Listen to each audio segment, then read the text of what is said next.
मध्य प्रदेश की बात करूंगा और मध्य प्रदेश के हालातों की बात करूंगा। मध्य प्रदेश में भी मैं अपनी पूरी टीम के साथ, प्रियंका भी थी और योगेश भी था, सचिता भी थी, पूरी टीम थी हमारी, दीपेन भी था। तो हम लोग पूरी टीम के साथ मध्य प्रदेश में भी 15 दिन हम लोगों ने कम से कम गुजारे। अलग अलग जगह पे गए, ढाबों पे गए, होटलों में गए, सड़क पे नापी, ठेले पे बैठे, तमाम काम किए हम लोगों ने। गांव के अंदर चले गए, वहीं बाजारों में चले गए, वहीं खाना खाया, वहीं बातें करी। बल्कि एक दिन तो मुझे फूड पॉइजनिंग भी हो गई, क्योंकि जगह जगह जो मिल रहा था वो खाते पीते बातें करते हुए नजर आ रहे थे। मध्य प्रदेश में ये बीजेपी अकेले 5 राज्यों में मध्य प्रदेश अकेला राज्य है जहां पे बीजेपी सीधी सरकार में है। और जो एग्जिट पोल की बात चल रही है वो यही कमलनाथ ने और कांग्रेस ने आरोप लगाया है कि बीजेपी ने एग्जिट पोल खरीदे हैं। और जो आप अभी बात कर रहे थे मध्य प्रदेश की, और ये कह रहे थे, आप बता रहे थे कि नौकरशाहों को प्रेशर में लेने के लिए ये कराए जाते हैं एग्जिट पोल। बात भी ठीक है। मध्य प्रदेश में एक वीडियो भी वायरल हुआ था बालाघाट का, जिसमें चुनाव से पहले ही खुल गए थे पोस्टल बॉर्डर, गिने जा रहे थे। तो आपकी बात उस वीडियो से भी मैं कनेक्ट कर रहा हूं। तो ठीक है कि एग्जिट पोल पहले दिखा दो और फिर बेईमानी कर लो, और ये रिजल्ट आएगा तो कह देंगे भाई तो एग्जिट पोल भी पहले यही बता रहा था, अब रिजल्ट आ गया तो तुम कूद क्यों रहे हो। ये पूरी भूमिका तैयार करी। और अकेला मध्य प्रदेश ही था जहां पे बीजेपी की पूर्ण बहुमत की सरकार है, जहां ये खेल हो सकता था। लेकिन आपके जन्म पत्रियां, आपके ग्रह नक्षत्र, आपकी जन्म कुंडली मध्य प्रदेश को लेकर क्या कह रही हैं?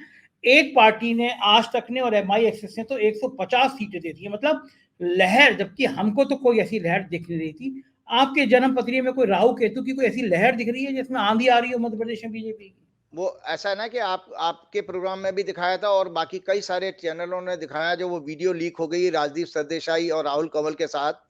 तो उसमें आप सोचिए कि जो एग्जिट पोल वाली कंपनी का जो मालिक है वही कह रहा, मैं भी चौंक गया था। उसके वर्ड है, मैंने सुने हैं, मैं भी चौंक गया था। इसका मतलब he was not confident, also confident.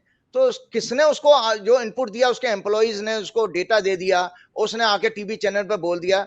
जब यहाँ इस तरह की बात आती है, उनका नाम शायद प्रदीप गुप्ता है। और संजय जी, अभी अब बड़े हंसी की बात बताऊं, 2 गुप्ता इस समय पूरी नेशनल न्यूज का हिस्सा बने हुए हैं। एक प्रदीप गुप्ता है, एक वो कनाडा में जिसके ऊपर हत्या का आरोप लगा है, वो राहुल गुप्ता है, जो ड्रग डीलर है, जो जिसका भी बीजेपी से तार जुड़ा हुआ दिखाई दे रहा है, जिसमें अमेरिका ने, हाँ, निखिल गुप्ता, जो, हाँ, वो भी है गुप्ता जी, वो भी गुप्ता जी हैं।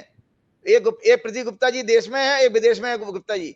तो दोनों बाकी गुप्ता बाकी जी। बाकी बाकी गुप्ता लोगों से माफी मांग रहा हूँ, आप बुरा मत मानिएगा। बाकी गुप्ता लोग आपके लिए नहीं कर रहे हैं हम लोग। हाँ, तो इसमें मैंने ये देखा कि देखिए मध्य प्रदेश के, अब मैं इस पे आता हूं अपनी कैलकुलेशन के ऊपर। मैंने क्या किया कि मध्य प्रदेश की फॉर्मेशन की हॉरोस्कोप एक बनाई है, जो 1 नवंबर 1956 की है। 1 नवंबर 1956 को मध्य प्रदेश की जो हॉरोस्कोप बनी है वो 4 मतलब कर्क लगन की है, 4 नंबर लगन की है। और मध्य प्रदेश की कुंडली में एक इंटरेस्टिंग पार्ट ये है कि उनकी दशा बुध में, शुक्र में, शनि चल रही है। और इनकी कुंडली में एक खतरनाक योग है, 5वें घर का और 8वें घर का एक्सचेंज है इनकी हॉरोस्कोप में। और इनकी दशा अवेलेबल है। ये सत्ता परिवर्तन दिखा रही है मध्य प्रदेश। और एक गजब, क्या होगा मध्य माई प्रदेश की एक्सेस का? हॉरोस्कोप, हाँ, बिल्कुल बिल्कुल, मध्य प्रदेश की हॉरोस्कोप सत्ता परिवर्तन का संकेत दे रही है। अगर वो एक नवंबर 1956 की कुंडली, इसके साथ साथ मैंने एक और डेटा ले लिया जो बिल्कुल रिलायबल सोर्स से मुझे मिला, कमलनाथ जी का। कमलनाथ जी का जन्म हुआ है 18 नवंबर 1946 का, मेरठ का जन्म है, उत्तर प्रदेश के मेरठ में पैदा हुए थे। इनकी भी मिथुन लगन की कुंडली है, और इनकी कुंडली में भी बुध में, शुक्र की और बृहस्पति की दिशा चल रही है। जो मैंने पैरामीटर अशोक गहलोत की हॉरोस्कोप, मतलब इंटरेस्टिंग पार्ट देखिए, अशोक गहलोत और कमलनाथ जी दोनों का लगन एक है, मिथुन लगन, एक ही राशि, मतलब 3 नंबर से शुरू होते हैं। तो बृहस्पति उनके लाभ के घर में भी है, बृहस्पति की उनकी दशा चल रही है, और कमलनाथ जी की भी बृहस्पति की दशा चल रही है। तो कमलनाथ जी के लिए भी राजयोग है।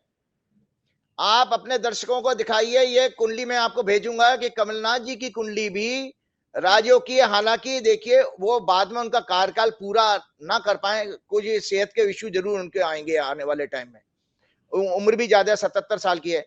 लेकिन बीजेपी की, वो सॉरी, कमलनाथ जी की कुंडली और मध्य प्रदेश के परिवर्तन, मध्य प्रदेश की जो हॉरोस्कोप है वो इंडिकेट करती है परिवर्तन। और कमलनाथ जी की कुंडली ये इंडिकेट कर रही है कि बीजेपी को यहां पर भी कोई फायदा सरकार बनाने का नहीं मिलने वाला मध्य प्रदेश में। ये मेरी कैलकुलेशन है। शिवराज सिंह चौहान कह रहे थे लाडली बहन योजना ने कमाल कर दिया, सब बहनों ने सब कांटे निकाल दिए, ताज मेरे सिर पे आया। और आप कह रहे हैं कि सरकार ही चली जाएगी मामा जी की।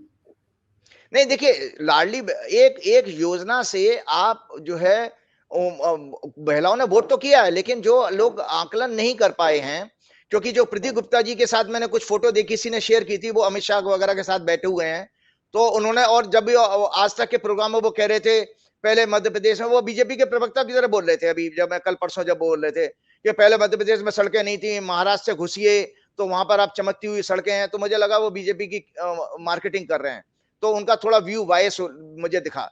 तो प्रदीप गुप्ता जी की मैं आपको बता देता हूं कि इसमें प्रदीप गुप्ता जी के जो 140 वाली, जो 156 वाली है, वो प्रदीप गुप्ता जी को भी इस बार उनको निराशा हाथ लगने वाली है, वो उनकी एनालिसिस ठीक नहीं है। तो प्रदीप गुप्ता जी जब खुद ही बीजेपी का प्रचार कर रहे हैं, तो उस पर प्रश्न चिन्ह लग जाते हैं उनके ऊपर। प्रदीप गुप्ता जी पहले भी माफी मांग चुके हैं, उनके पहले भी आंकलन गलत हो चुके हैं, पहले भी माफी मांग चुके हैं। और आपकी बात बता रही है कि अगर ये हुआ तो फिर एक बार फिर माफी मांगना पड़ेगी उनको मध्य प्रदेश के देखिए, आंकलन को हो लेकर। सकता है वो तो उनकी अगर हॉरोस्कोप होती तो उनके लिए अपमान का समय हो, तो मैं करेक्टली प्रिडिक्ट कर देता कि हाँ भाई उनके लिए ह्यूमिलिएशन आ रहा है।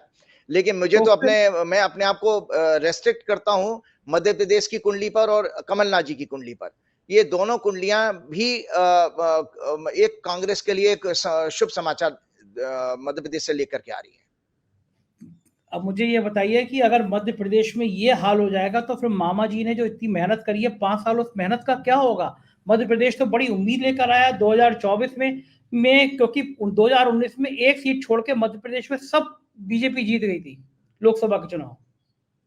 2019 में नहीं, 2018 में, 18 में चुनाव हुआ था मध्य प्रदेश का। वो लोकसभा लोकसभा की आप कह रहे हैं। लोकसभा की हाँ, बात कर रहा हूँ। लोकसभा में, ठीक है। देखिए, ऐसा है ना, महिलाओं की जो वोटिंग बढ़ी है संजय जी, वो उसमें प्रियंका एक बहुत बड़ा फैक्टर रही है।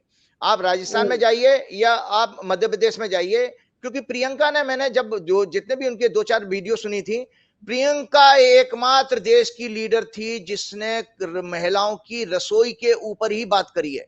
सारी रैलियों में तुम अपने बच्चे कैसे पालोगी, तुम्हारे को भी तकलीफ होती होगी, इतने में खर्चा चलाना, गैस महंगी है, बच्चों की शिक्षा में भी दिक्कत। तो ये कॉमन मुद्दे महिलाओं को टच करके उससे जोड़ के गए हैं। तो ये केवल लाडली योजना के कारण महिलाएं ज्यादा आई हैं, इसको मैं नहीं देखता, क्योंकि प्रियंका की हॉरोस्कोप में बहुत अच्छे ग्रह की दशा शुरू हो चुकी है अक्टूबर के फर्स्ट वीक से। तो प्रियंका के कारण, प्रियंका एक बड़ा फैक्टर है लेडीज को वोट डालने के लिए लेकर के आने वाला। तो अगर आप तो मध्य प्रदेश में डिब्बा गोल और ये बड़ी परेशानी हो जाएगी। अब मैं अगर टोटल सीन पे बात करता हूं तो पांचों राज्यों में भारतीय जनता पार्टी के कल कार्यालय में मातम छा जाएगा। प्रधानमंत्री जी तो दुबई निकल रही है, तो फिर यहाँ का मातम कौन झेलेगा? जो कोई भी झेले। आपको यह पता है ना, अपने प्रोग्राम में मैंने आपको पहले ही बता दिया था, अपने 2-3 प्रोग्राम में मैंने कहा, देखिए संजय जी, मेरी भविष्यवाणी है कि कांग्रेस के लिए जश्न का दिन है। तो जश्न का अर्थ क्या होता है कि भाई 2 राज्यों में उनकी पहले ही अभी 5 में से सरकारें हैं, छत्तीसगढ़ में और राजस्थान में। आज 2 से मेरी ज्यादा बढ़ेंगी तभी तो मैं जश्न मनाऊंगा। 2 की 2 आई तो मैं तो वहीं रहा, न्यूट्रल रहा। तो कांग्रेस तो अप जा रही है और बीजेपी नीचे जा रही है। तो बीजेपी के लिए बहुत अच्छा दिन नहीं है कल, क्योंकि कल उनका जो सूक्ष्म दशा है वो शनि की है, मानसिक पीड़ा का योग बन रहा है कल उनका। ओहो, ओहो। एक जाते जाते चैलेंजिंग भविष्यवाणी, और आज मेंटली प्रिपेयर होकर के आया हूं, आपको बताने जा रहा हूं। झटका दे रहे हैं आज आप लगातार। कायनात की सारी शक्तियां, मतलब संसार की सारी शक्तियां, आरएसएस हो, भाजपा हो, इकट्ठी कर लें, 2024 के चुनाव में भाजपा वापस नहीं आ रही है। ये मुझे कैलकुलेशन मुझे कंफर्म हुई है इनके वर्षफल से, जो 6 अप्रैल 2024 को शुरू होगा। लोकसभा का चुनाव उसी के बाद आ रहा है। मृत्यु तुल्य कष्ट है भाजपा के लिए। अरे बाप रे। 2024, 6 अप्रैल 2024 के बाद, अगर चुनाव अप्रैल के बाद होते हैं, भाजपा के लिए बहुत ही खराब समाचार है, भाजपा सत्ता में वापस नहीं आएगी। अरे और गजब गजब। आप देखिए, आपको याद होगा, आपने कहा था कि बड़ा स्पेसिफिक होकर के मैंने कहा 6 सितंबर, आपने प्रोग्राम में डाला भी था कि 6 सितंबर के बाद भाजपा के खराब दिन शुरू हो रहे हैं। अब आप बताइए इससे ज्यादा खराब दिन शुरू क्या होंगे? 3 लोग हैं यहाँ ताकतवर, एक वो तीसरे सज्जन जो विदेश में घूमते रहते हैं, एनएसए के नाम से जाने जाते हैं। आज भाई साहब उनकी नौकरी खतरे में है, क्योंकि अमेरिका ने सीनेट में अब उनकी वो प्रोसीडिंग शुरू हो जाएंगी। तो ये जिस तरह से आपने विदेश में रह के लोगों की मतलब हत्याएं करवाई हैं, हर देश को लिए ये चिंता का विषय बन गया। आप किसी की कंट्री में घुस करके क्यों किसी को मरवा सकते हो? आप, वो वहां का नागरिक है। तो अमेरिका ने इसको बहुत सीरियसली लिया, कनाडा को तो आपने दबा लिया। लेकिन विदेश नीति के मामले में मोदी सरकार को अब तक का 9 साल का सबसे बड़ा झटका है कि अमेरिका जैसा दुनिया का सबसे ताकतवर देश, उसने आपको ऊपर प्रश्न चिन्ह लगा दिया। आज के टाइम्स ऑफ इंडिया में मैंने पढ़ा है संजय जी, NSA डोवाल के ऊपर ये बात आने वाली है अभी इसमें। बाप रे बाप। चलिए राजीव जी, इंतजार करेंगे रिजल्ट का, और चलते चलते हनुमान जी की 2 लाइनें सुना दीजिए, आपके मुंह से बड़ी अच्छी लगती हैं फिर वो। जय हाँ, हनुमान। एक मैं जाते जाते ये बोलना चाहता हूं कि देखिए हमारा जो ब्रेन है वो 2 पार्ट में है। 88 to 90% सबकॉन्शियस माइंड होता है और 10 to 12% कॉन्शियस माइंड होता है, चेतन जो अवस्था है। और वो चेतन अवस्था जो है वो बेसिकली कैसे जागृत होती है? वो भक्ति से जागृत होती है। तो तुमरो मंत्र विभीषण माना, लंकेश्वर भय सब जग जाना। तो इसका मतलब है कि जब तुम्हारे मंत्र को, हनुमान जी के मंत्र को विभीषण ने भी धारण किया तो वो लंकेश्वर हो गए। इसीलिए हनुमान जी की भक्ति में रहिए। कल भी जो सत्ता आ रहा है उसमें भी हनुमान जी का आशीर्वाद है। मैं जो भी कुछ बोल रहा हूं वो भी हनुमान जी के आदेश पे ही बोल रहा हूं और हनुमान जी कहलवा रहे हैं। इसीलिए एक साथ मेरे साथ अंतिम में प्रार्थना आप गा सकते हैं। पवन तने संकट हरन, मंगल मूरत रूप, राम लखन सीता सहित, हृदय बसौ सुर भूप। भूप का मतलब होता है राजा, कि हे प्रभु आप अकेले मत आओ, राम सीता और लखन के साथ आके मेरे हृदय में वास करो। जय श्री राम, जय हनुमान। बहुत शुभ, बहुत। तो ये तो राजीव नारायण जी आपने सुना। मध्य प्रदेश में क्या ऐसा भी हो सकता है? और अगर हो गया तो फिर क्या होगा? कल रात तक तस्वीर साफ हो जाएगी। अगर भविष्यवाणी सही निकली तो बल्ले बल्ले राजीव जी की, और नहीं निकली तो नुकसान राजीव जी का और मेरा भी। सही निकली तो चैनल के लिए वाई वाई लड्डू मिलेंगे, नहीं मिले तो थोड़ी सी लोगों की आलोचना होगी। जो भी होगा कल रात तक तस्वीर क्लियर हो जाएगी। देखते रहिए 4 PM। Thank you.